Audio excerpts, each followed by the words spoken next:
Shalom Uvracha.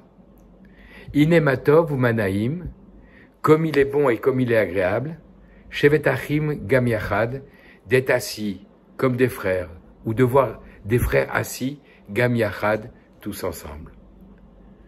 Tout le monde a chanté cette chanson, sans savoir probablement qu'il s'agissait du deuxième verset d'un des psaumes les plus courts, des psaumes du roi David, le psaume 133, où il y a seulement 3 versets, dont celui-là.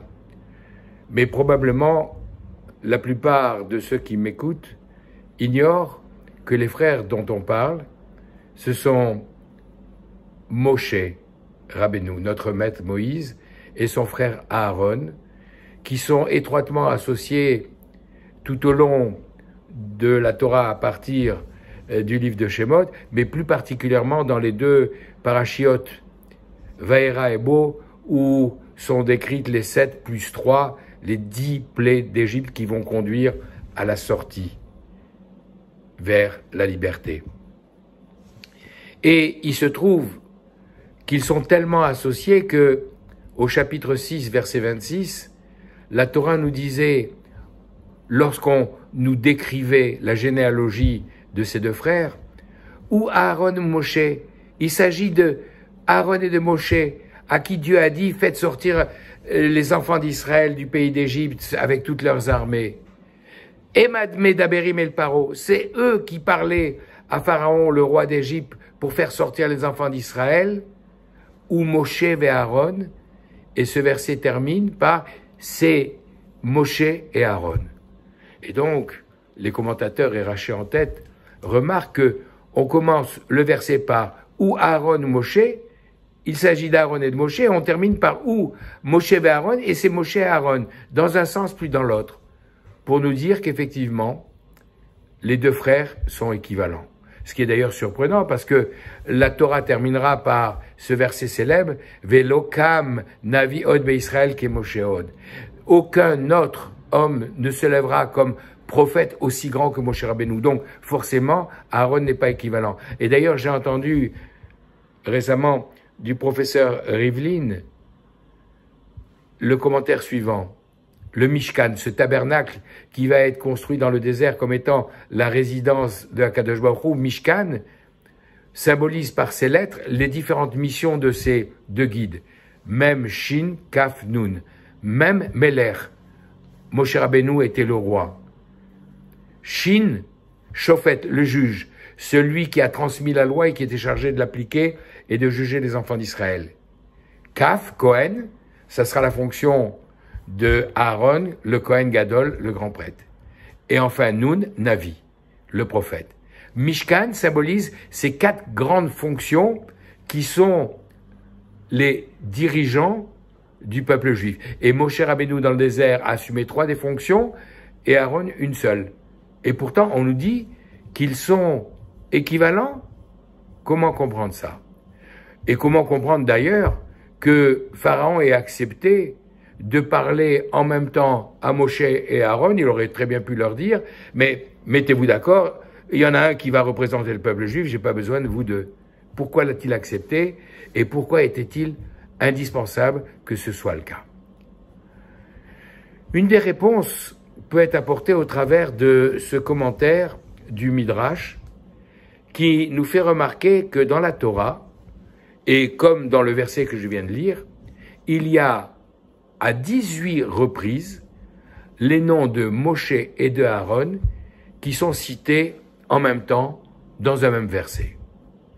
Et le Midrash Rabbah de nous signaler que c'est en relation avec les 18 bénédictions que nous récitons 3 fois par jour, matin, après-midi et soir, dans le Shmoné Esrei. Alors, pour ces 18 bénédictions, la Gemara Brachot nous a donné de nombreuses autres explications. Par exemple, dans le psaume 29, Mizmor et David, Aboul Hashem, psaume de David, chanter la gloire de Dieu, il y a là-bas à 18 reprises le nom de Dieu, Yud Ke Vav Ke, donc c'est la raison pour laquelle il y a 18 bénédictions. Ou bien encore, parce que dans le schéma Israël, dans les 3 paragraphes, il y a à 18 reprises le nom de Dieu. En réalité, 11 fois le nom de Dieu Yud Ke Vav Ke, Amonai, et 7 fois le nom de Elohim sous toutes ses formes, donc 18 fois. Et enfin, un troisième sage qui, dans cette même Gemara, va nous dire que ça correspond aux 18 vertèbres qui sont après la jonction des côtes, et ce sont les 18 vertèbres que l'on doit courber comme un arc au moment où on se prosterne dans le Shmoné Esrei. Alors, la Gemara nous avait dit ça, et curieusement, le Midrash vient nous parler des 18 occurrences de Moshe et Aaron, les deux frères, dans un même verset de la Torah. Qu'est-ce que ça vient nous apprendre? Pour répondre à cette question, on doit à nouveau dérouler le fil de l'histoire depuis l'origine et comprendre que Adam Arishon, le premier homme, lorsqu'il a fauté au moment où il a goûté du fruit de l'arbre de la connaissance du bien et du mal, il a fait rentrer en lui la souillure du serpent. Et que justement, de proche en proche, les différentes étapes de l'histoire vont être les réincarnations des âmes qui se trouvaient à l'intérieur de Adam Arishon et qui ont été souillées à ce moment-là et qui doivent essayer de réparer. D'abord, il y a eu ces âmes qui se sont retrouvées à la 10e génération, dans la génération du déluge, avec une telle perversion qu'Akadosh Baruch Hu, le Saint béni soit-il, a décidé de détruire le monde et de recommencer avec Noach et ses enfants. Et puis comme ça n'a pas mieux marché, à la génération du déluge, il y a eu ensuite la génération de la tour de Babel, avec la dispersion sur toute la surface de la terre des 70 nations qui symbolisent les peuples existants aujourd'hui. Et à nouveau, parce qu'ils avaient fauté à ce moment-là en essayant de rivaliser avec Dieu, et après avoir été dispersés, il a eu à nouveau plus tard la génération de Sodome qui était complètement corrompue, et toutes ces âmes qui s'étaient éparpillées et à chaque fois réincarnées dans ces différentes étapes à partir de Adam Arishon, se sont retrouvées en exil avec l'exil d'Égypte. Et c'est la raison pour laquelle maintenant, il y a Doa Teda qui guerrieza, comme on va le lire le soir de Pessah dans le Seder. Akadosh Baruch Hu a annoncé à Avram Avinu, il faut que tu saches que ta descendance sera étrangère sur une terre qui ne leur appartient pas et qu'ils seront asservis par un peuple qui va les opprimer pendant 4 siècles. Et ensuite, ils sortiront lorsque je jugerai ce peuple avec une grande richesse, comprenez, avec la Torah écrite et la Torah orale qui représente l'objectif de la création du monde et que je n'ai pas pu révéler jusqu'à présent pendant ces 26 générations parce que justement le monde n'était pas prêt et n'avait pas encore réparé avec ces différentes chances que je leur avais données la faute de Adam Arishon. Alors l'exil d'Égypte vient pour réparer la faute de la connaissance de la consommation du fruit de l'arbre de la connaissance du bien et du mal, mais en même temps, comme nous l'enseigne la Gemara Shabbat, également réparer la faute de la vente de Yosef par ses frères. Parce qu'effectivement, si ce n'était cette vente-là, on aurait pu réaliser l'histoire des 4 siècles de manière moins difficile, avec un asservissement moins fort. Mais Akadosh Baruch Hu, comme nous le dit le Midrash, nous répète, puisque vous avez été capable de vendre votre frère Yosef comme esclave, eh bien, jusqu'à la délivrance finale, d'année en année, le soir du Seder, à la table de la fête de Pâques, vous serez obligé de dire « Avadim Aïnu les Pharaons et Mitzraïm ». Nous étions esclaves de Pharaon en Égypte. Alors, maintenant, on va pouvoir expliquer, puisqu'il y a 2 fautes à réparer. La faute de la consommation de ce fruit de l'arbre de la connaissance d'une part, et la faute de la vente de Yosef d'autre part, pourquoi il fallait 2 émissaires. Moshe Rabbeinu, pour réparer la faute entre l'homme et Dieu, cette faute où Adam a dit, en mangeant de ce fruit, je vais devenir comme lui, être capable de créer des mondes, et c'était en quelque sorte un crime d'idolâtrie, de contestation de l'autorité divine auquel l'avait incité le serpent. Et Aaron à Cohen, lui, va être là pour s'occuper de réparer la faute qui a été commise contre Yosef, Ben Adam Lechavero, entre l'homme et son prochain. Voilà donc pourquoi il y a eu ces deux émissaires qui vont venir. Et Moshe Rabbeinu est tout à fait indiqué pour réparer et relier à nouveau Akadosh Baruch Hu, le Saint béni soit-il, et ses créatures, l'homme. On dira dans la dernière paracha de la Torah, Vezot Abracha, voici la bénédiction que Moshe, le jour de sa mort, va adresser à toutes les tribus. Moshe, Isha Elohim, l'homme de Dieu. Ish, un homme, Elohim, divin. Et il était homme dans la partie basse, mais il était un être divin dans la partie haute, en quelque sorte celui qui était capable de faire cette liaison entre Dieu et les hommes. Et Moshe Rabbeinu donc avait ce rôle, alors que son frère Aaron avait un autre rôle, celui de Ohev Shalom, Rodef Shalom qui le caractérisait. Il aimait la paix, il courait derrière la paix, il essayait de réconcilier les gens qui s'étaient fâchés entre eux en leur disant « Écoute, il regrette terriblement ce qu'il t'a fait et il a honte, il n'ose pas venir te demander pardon. » Et il allait voir l'autre et lui disait la même chose et quand finalement les deux anciens ennemis se croisaient par hasard, ils tombaient dans les bras l'un de l'autre en pleurant et en s'embrassant.